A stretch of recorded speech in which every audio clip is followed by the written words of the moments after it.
this is a flea market find phone. As you can see, we have no back cover. That's right, the back cover is completely missing and gone. It arrived, I mean, it had a few pieces here and there, so I had to remove it and then clean it up. And when I ordered one off of AliExpress, the part never arrived. So what did arrive was the case. Now, I haven't sealed it up just yet. Why? Because I regularly see Galaxy S10 Pluses, and most of them have a completely shattered screen, right? This one, it's really weird to have found a working display at a flea market, although it has a slight dot there. You can't really see it due to the wallpaper and due to the fact that a lot of things don't really come down that far, but it's right there. Now, it hasn't grown at all in these past months, so I'm pretty sure it won't grow at all. It'll just stay like that, which is fine by me. I see no issue in that small dot right there. So at the same time, I'm not really thinking of buying the back cover, not because, I mean, a clear one would look pretty good, as you can see, but mostly due to the fact that if I find another S10 Plus that isn't broken in half or completely shattered or destroyed, I want to be able to use this display as a test for motherboards. So then we can maybe fix up a Snapdragon variant, because this is the Exynos one. Now, why the Exynos? Because when I installed this ROM, which is Extreme ROM, yeah, One UI 7 with Android 15, it was only possible on the Exynos variant. Now I think there's one for the Snapdragon 865 and 855, so it'd be quite interesting to see how the ROM compares in either case.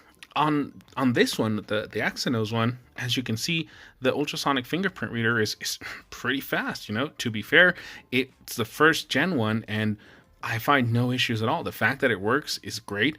Obviously, you wouldn't be installing banking apps on this, although I did. I haven't really logged in, but the app runs and everything, so you could, but I wouldn't really recommend it, especially on a third-party ROM.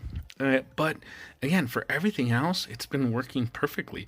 Even Zenly Zone Zero kind of runs, although it's a very heavy game, even for the Snapdragon 855 variant. So this Exynos one, I mean, I can understand why it has a difficult time. Now, the screen on this still looks really, really good. If you see it look kind of grainy or weird, it's because I have a matte screen protector on it. I really enjoy the way these feel and the way there's no reflections or too bad of glare. But yeah, it's a really, really beautiful phone. I want to get a red Sharpie and just color that in, because you can clearly see this took a beating from its previous owner. I think this was like around $10 US at the flea market. So it was a pretty nice purchase. Again, when I bought it, I didn't know if it booted or not. It was basically just turned off with the shattered back, but the moment I saw the screen didn't look cracked, I was like, you know what? I'll take a gamble. Although with Samsung displays, it's a really big gamble, because a lot of the times, and it's happened with Galaxy S7s and S6s, where you buy them, they look pristine, right? You turn them on, and there's green lines or pink lines or whatever. In this case, it's fully working, as is the fingerprint reader. So yeah, that's the Galaxy S10 Plus with One UI 7. If you guys want a full dedicated video, I can for sure do that. Cameras work and everything. Here's the camera interface. Again, it's basically One UI 7 from the Galaxy S24 FE ported onto the Galaxy S10, and everything works just fine. Now, obviously, you're not going to win any awards with this camera. In fact, my lens is quite dirty, you know, the actual camera lens, not the cover, the inner lens. So that's an issue that I could fix. Again, if I find another one for parts, I'll do that. But it's not really something I care that much about, especially considering I have many more phones that I can use for camera. Just this one that I'm using right now is the Xperia XZ2 or XZ2. So yeah, I mean, thinking about using one of these in 2026, I think it's more than doable. Even if you're on the stock Android 12 One UI 3 ROM that this guy ended, I think it was One UI 4, the last update.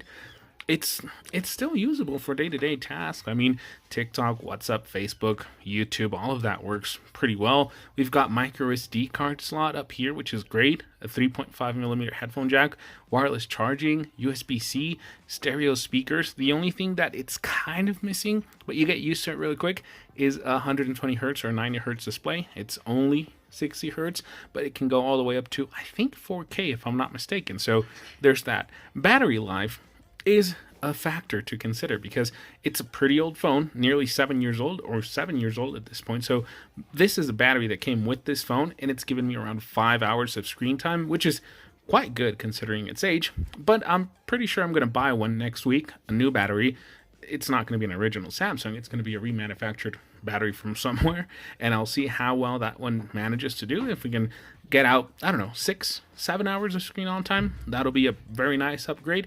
And yeah, I mean, besides that, it's a pretty interesting phone. It's still really, really good looking. Definitely one of the best pieces of hardware Samsung made. So let me know what you guys think. Would you use a Galaxy S10 Plus? Did you use it when it was actually a modern phone? Let me know in the comments. Like, share, subscribe, and I'll see you guys in another video.